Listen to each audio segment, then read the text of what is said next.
Hi everyone, welcome to today's video. In this video we are going to talk about ozone.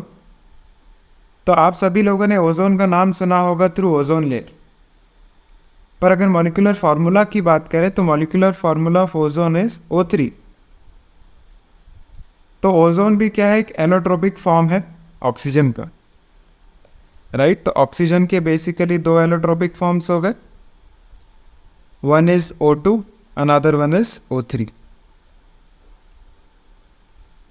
अगर O2 की बात करें dioxygen की, तो आप लोगों को पता है इसका स्ट्रक्चर लीनियर होता है, O डबल बॉन्ड हो, और ये जो है डबल बॉन्ड अप्रॉक्सीमेटली 121 पिकोमीटर्स की होती।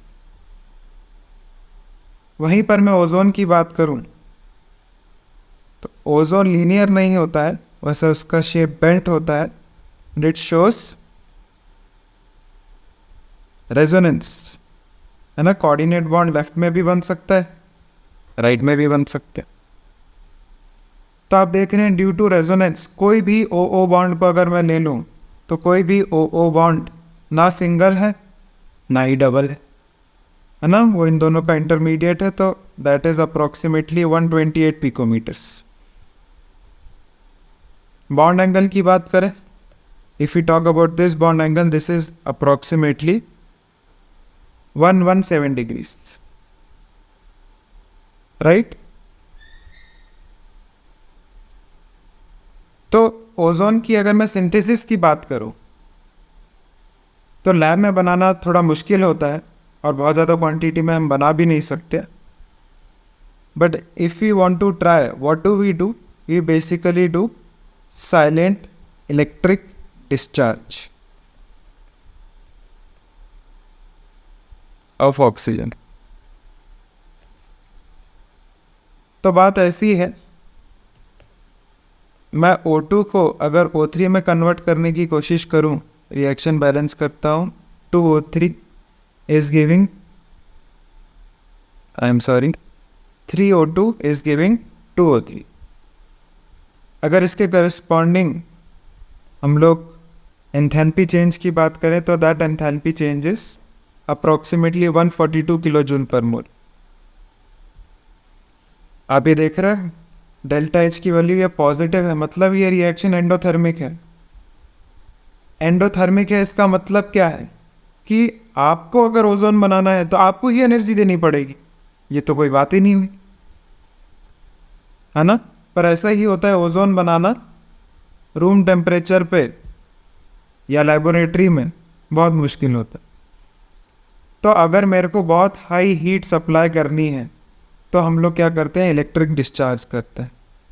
इमेजिन करने के लिए आप ऐसा सोच सकते हो कि जैसे हम लोग दो तारों को जोड़ते हैं तो स्पार्क निकलता है और वो थोड़ी ही देर में बहुत सारी एनर्जी जनरेट कर देता है। सिमिलरली ओजोन को हम इस तरीके से बना सकते हैं थ्रू ऑक्सीजन, बेसिकली वी से साइलेंट इलेक्ट्रिक डिस्चार्ज।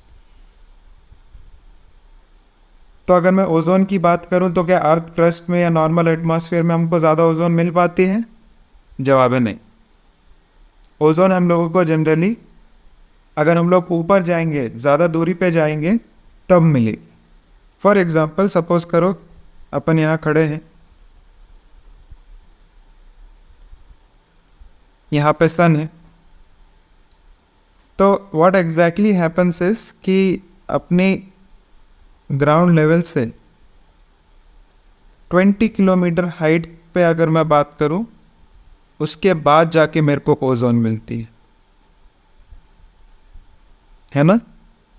ऐसा क्यों है? क्योंकि यहाँ पर ओजोन मिलेगी बिना तो ओजोन नॉर्मल टेम्परेचर पे क्या होती है, डिकम्पोज होकर ऑक्सीजन ही दे देती है, तो विल मेजरली गेट O2। पर when we are going at high distance, तो हम लोग एक तरीके से सन के पास जा रहे हैं, तो वहाँ पे एनर्जी ज़्यादा है, और एनर्जी ज़्यादा है तो वहाँ पर अगर O2 और O3 दोनों प्रेजेंट है तो वहाँ पर O2 जो है वो कन्वर्ट हो जाएगी O3 में। तो अगर आप 20 किलोमीटर्स ऊपर जाएंगे तो वहाँ पे आपको ओजोन गैस मिल सकती है, और मिल ही नहीं सकती, बेसिकली वो एक लेयर बना लेती है। आपने ऐसा भी सुना होगा कि जो ओजोन लेयर है it protects us from UV radiation, radiations. तो बेसिकली वो करती क्या है, यूवी रेडिएशंस आ रहे हैं, यूवी रेडिएशंस हाई एनर्जी के आ रहे हैं, तो ऑक्सीजन उस हाई एनर्जी रेडिएशन को पकड़ लेती है और ओजोन में कन्वर्ट हो जाती है ना। तो इस तरीके से क्या होता है, हम लोग यूवी रेडिएशन से प्रोटेक्टेड रहते हैं, क्योंकि यूवी रेडिएशंस बहुत खतरनाक होती है। अगर ओजोन लेयर में होल्स हो गए, जैसे कि आपने सुना है अफ्रीका या अंटार्कटिका में ओजोन लेयर्स में होल्स हो चुके हैं, तो उससे क्या होता है, यूवी रेडिएशंस एटमॉस्फेयर में आ जाएंगे, हम तक पहुंच जाएंगे और हमें स्किन कैंसर हो सकता है, राइट। तो बेसिकली यूवी रेडिएशंस की मदद से O2 जो है वो O3 में कन्वर्ट हो जाती है। तो 20 किलोमीटर की रेंज में अगर बात करें तो जनरली O2 ज़्यादा होती है, पर 20 किलोमीटर के अगर ऊपर बात करें तो O3 ज़्यादा मिलती, right. So if you talk about properties of ozone,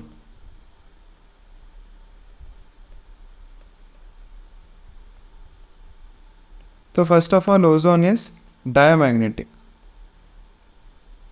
है ना, ये एक डायमैग्नेटिक गैस है।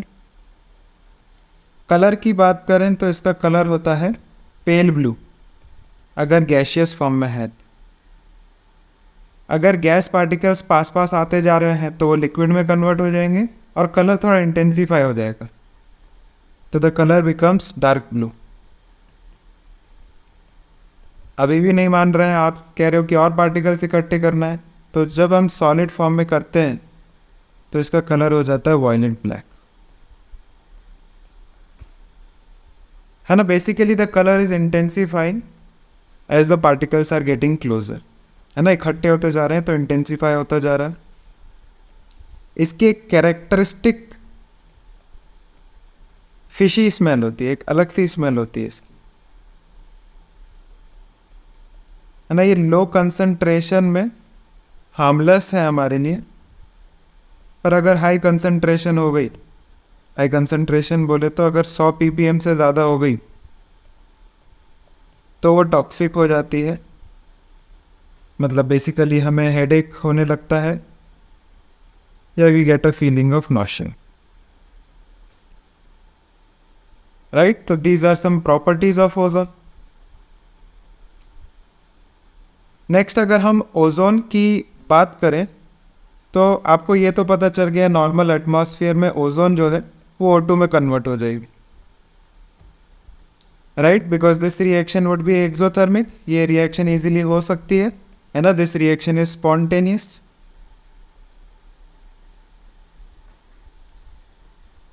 पर इस रिएक्शन को लिखने का एक और तरीका है कि O3 is giving O2 and O, you know this O is nascent oxygen,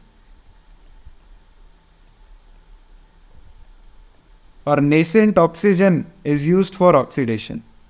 तो अगर हम लोग ओजोन की बात करें तो it is a very good oxidising agent, ठीक है। तो let us see some examples. So let us start with chlorine. तो अगर Cl माइनस है, Cl माइनस को ओजोन क्या कर सकता है, ऑक्सीडाइज करके Cl2 में कन्वर्ट कर सकता है। Br माइनस है तो Br माइनस को ऑक्सीडाइज करके क्या कर सकता है, Br2 में कन्वर्ट कर सकता है। तो O3 और O2 कॉमन है तो मैं बार बार लिख नहीं रहा हूँ, आप कुछ भी ले लो, आप I माइनस ले लो, अगेन विल गेट I2। आप H2S ले लो, आपको नॉर्मल सल्फर मिल जाएगा। आप NH3 ले लो, आपको N2 गैस मिल जाएगी। आप PH3 ले लो तो आपको P4 मिल जाएगा। अगर आप फर्दर और ऑक्सीडेशन कर रहे हो तो यहाँ से हम लोगों को P4O6 या P4O10 भी मिल सकता है, depending upon the amount of oxidising agent और the amount of ozone which has been taken, right. हम लोग दूसरे अस एसिड्स ले लें, H2SO3 ले लें, with the help of ozone it can get converted to H2SO4। H3PO2 ले लो, it can get converted to H3PO4। H3PO3 ले लें, it can get converted to H3PO4। तो अस एसिड्स को हम लोग क्या कर सकते हैं, कन्वर्ट कर सकते हैं इनटू एक एसिड्स। आप नॉर्मल Fe+2 ले लो, Fe+2 को आप Fe+3 में कन्वर्ट कर सकते हो। Sn+2 ले लो, Sn+2 को आप Sn+4 में कन्वर्ट कर सकते हो। Ag ले लो तो Ag को आप Ag2O में कन्वर्ट कर सकते हो। Hg ले लो, आप इसको HgO में कन्वर्ट कर सकते हो। राइट, तो these all are basically reactions of ozone. और भी कुछ रिएक्शंस अगर देखें तो फॉर एग्जांपल पीबीएस को अगर आप ओजोन से रिएक्ट कराओगे तो पीबी तो +2 में है, +4 में वो जाना नहीं चाहता, तो सिर्फ सल्फर ऑक्सीडाइज हो जाएगा, PbSO4 बना लेगा। पोटेशियम मैंगनेट ले लूँ KMnO4, ओजोन क्या कर देगा, उसको ऑक्सीडाइज कर देगा इनटू KMnO4। मैंगनेट से पर मैंगनेट बन जाए।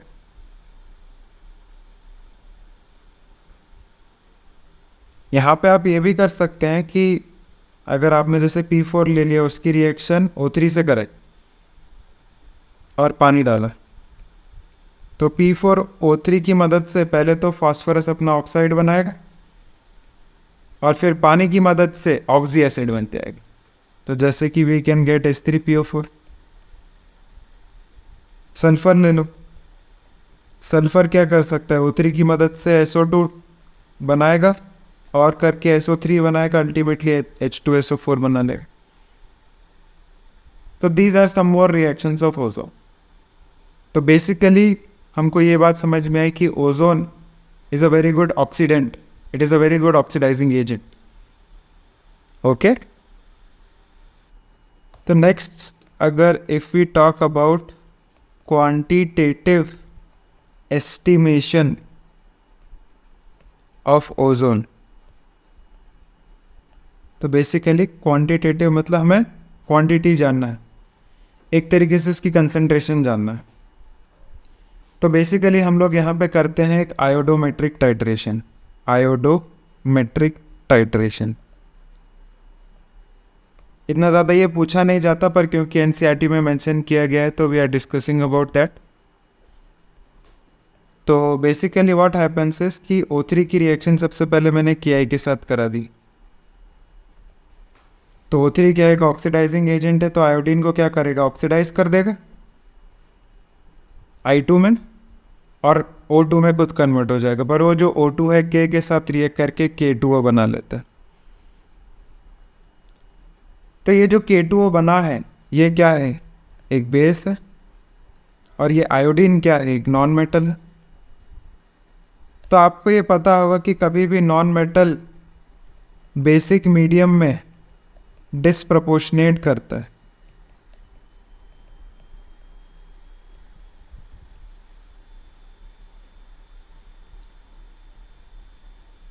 तो बेसिकली ये जो आयोडीन है ये अभी अनस्टेबल है in this basic medium. So what would we do, इसको स्टेबलाइज करने के लिए हम बाहर से एक बफर डालते हैं,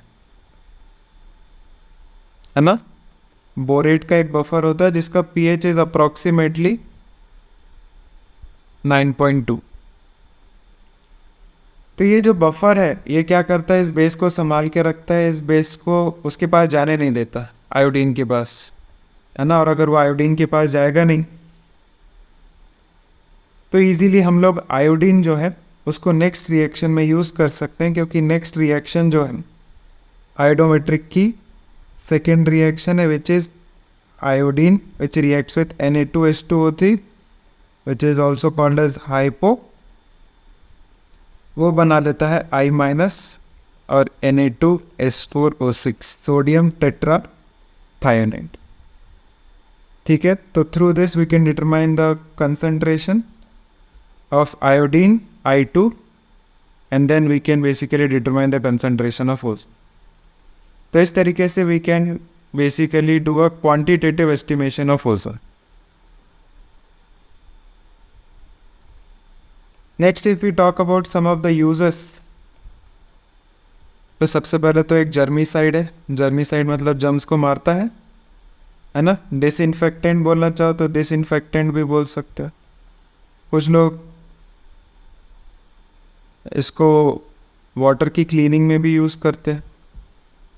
पीने का पानी नहीं कह रहा हूँ, पर दूसरा पानी भी होता है। फॉर एग्जांपल स्विमिंग पूल का अगर पानी हो तो आपको पता है उसमें क्लोरीन से हम लोग सफाई करते हैं और उसकी एक कैरेक्टरिस्टिक स्मेल भी होती है।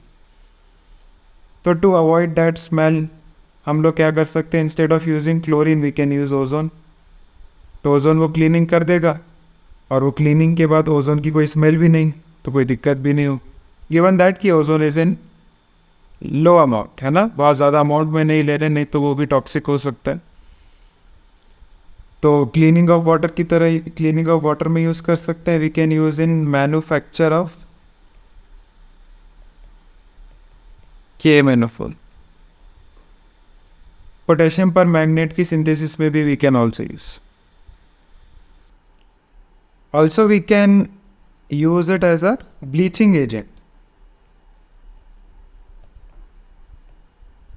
है ना। ऑयल, आइवरी, स्टार्च, इन सब लोग को हम ब्लीच कर सकते हैं। ब्लीच करता क्या है बेसिकली, कोई भी गंदगी होगी, कोई भी कलर्ड इम्प्योरिटी होगी, उसको ऑक्सीडाइज करके भगा देगा और वो जो सब्सटेंस है उसको कलरलेस कर देगा, है ना। फॉर एग्जांपल अगर हम लोग टाल की बात करें, कोई टावल है उस पर अगर इंक गिर गई है तो अगर आप ब्लीचिंग एजेंट डालोगे तो आप उसको साफ कर सकते हो, it will again get white, है ना। वो एक तरीके से सारी चीज़ को वाइट कर देते हैं।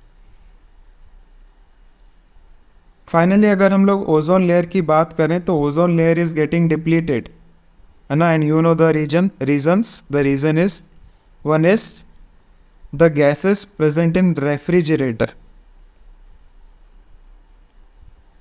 है ना। रेफ्रिजरेटर्स की बात कर लें, एसीज की बात कर लें, तो वो लोग क्या एमिट करते हैं, CFCs एमिट करते हैं, क्लोरोफ्लोरोकार्बन, राइट, जिन्हें हम लोग कभी कभी फ्रीऑन्स भी बोलते हैं। रेफ्रिजरेंट्स हो जाएं, एरोसोल्स हो जाएं, all these are harmful for the ozone layer.